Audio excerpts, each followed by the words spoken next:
Lava soars through the air in southwestern Iceland, spewing over a stretch of more than 3 kilometers.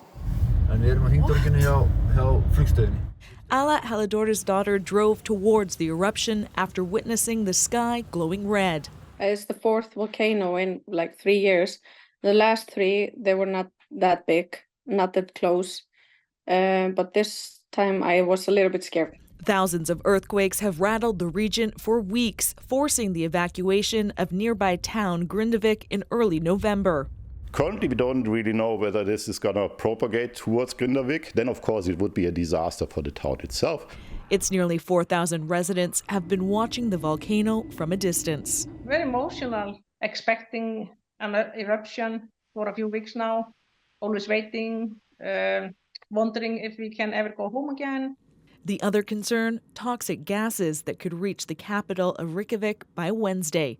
But unlike past eruptions, experts say this emergency is unlikely to spread beyond Iceland. In 2010, volcanic ash from a massive earthquake shut down airspace in much of Europe for weeks. The conditions this time are much different. We are not having an eruption under ice. The eruption is happening on land. We don't have an interaction of magma and water, which is one of the main drivers of explosive volcanisms on Iceland. Still, search and rescue crews are patrolling the area. This team member warns snow is covering dangerous cracks and holes made by the volcano, but some still come to witness the natural wonder. It's a once in a lifetime for us, so we don't want to miss that. Authorities say they're also watching closely with the goal of getting people home while also keeping them safe. Renee Filipponi, CBC News, Vancouver. CBC News science and climate specialist Darius Madavi joins us now. So, Darius, what are you watching out for?